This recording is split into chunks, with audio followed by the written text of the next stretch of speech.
दोस्तों, अमेरिकी हमले के खतरे के बीच ईरान को चीन की तरफ से बेहद एडवांस हथियार सुपरसोनिक एंटी शिप मिसाइल मिलने जा रहा है, जो अमेरिका के लिए बुरी खबर है। क्या है पूरा मामला, सब कुछ आपको इस वीडियो में बताएंगे। इनके अलावा आपको बताएंगे मुस्लिम देश तुर्की और मिस्र गठबंधन इजरायल को चारों तरफ से घेरने की कर रहा तैयारी, सुन्नी घेरा बनाने का प्लान। ये बात मैं नहीं, खुद इजरायली रिपोर्ट में दावा किया जा रहा है। और इनके अलावा आपको बताएंगे अमेरिकी वाइस प्रेसिडेंट ने ईरान के परमाणु हथियार को लेकर एक बड़ा दावा किया है। तो सभी खबरें एक एक करके विस्तार से बताएंगे, तो आप मेरे साथ इस वीडियो के आखिर तक बने रहें।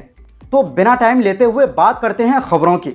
दोस्तों, ईरान चीन से सुपरसोनिक एंटी शिप क्रूज मिसाइलें खरीदने के समझौते के काफी करीब बताया जा रहा है।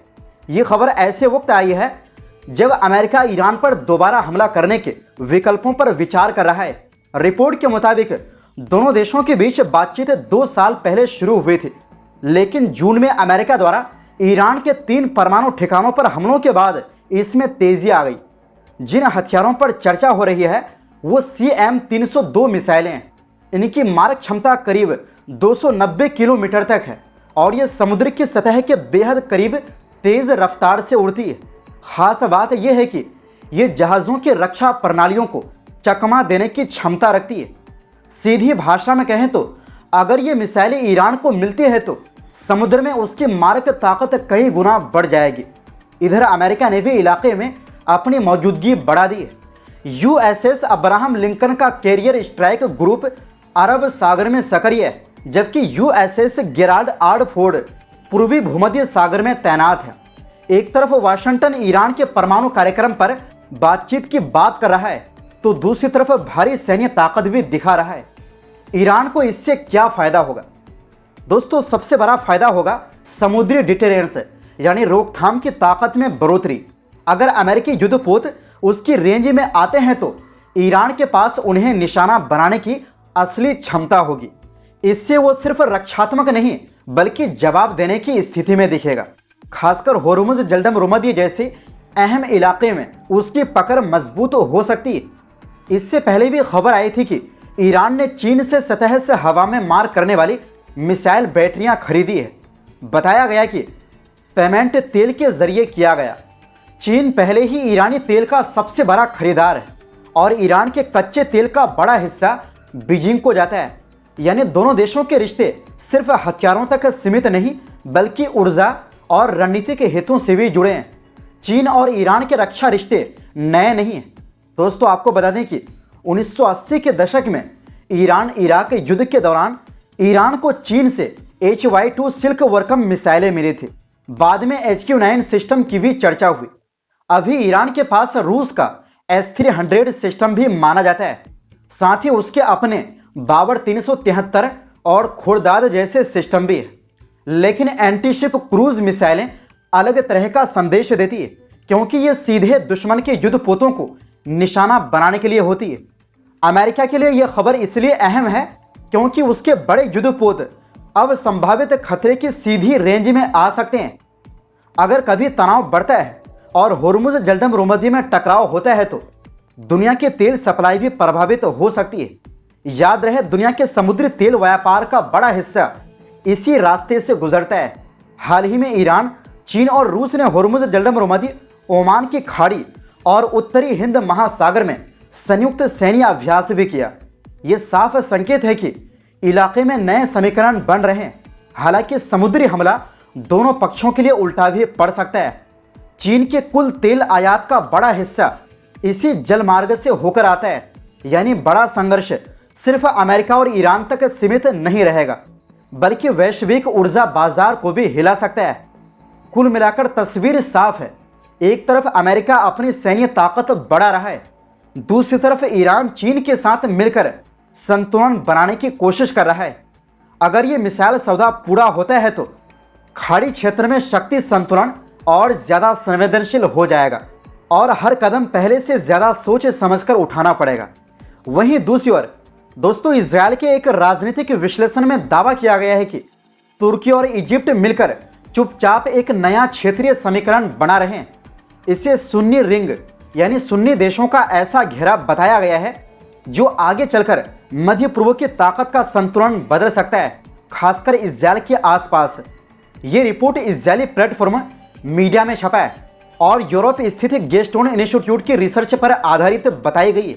इसमें कहा गया है कि दुनिया का ध्यान भले ही ईरान पर टिका हो, लेकिन पर्दे के पीछे एक अलग कूटनीतिक प्रक्रिया चल रही है, जिसके लंबे समय के असर हो सकते हैं। रिपोर्ट के मुताबिक तुर्की के राष्ट्रपति रजब तैयब एर्दोगान ने सुन्नी बहुल देशों के बीच सहयोग बढ़ाने की मुहिम शुरू की है।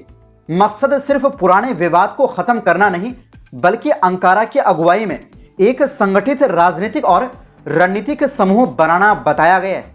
फरवरी 2026 में एर्दोगान ने सऊदी अरब और मिस्र का दौरा किया और बाद में जॉर्डन के किंग अब्दुल्ला द्वितीय की इस्तांबुल में मेजबानी की। विशेषज्ञों का कहना है कि यह सब अचानक नहीं हुआ। इसकी शुरुआत 2022 में ही हो गई थी, जब तुर्की ने खाड़ी और दूसरे अरब देशों के साथ अपने बिगड़े रिश्ते सुधारने की कोशिश शुरू की थी। अब जो मुलाकातें हो रही है, उन्हें उसी कोशिश का अगला कदम माना जा रहा है। रिपोर्ट में खास जोर तुर्की और मिस्र के बीच बढ़ती नजदीकी पर है।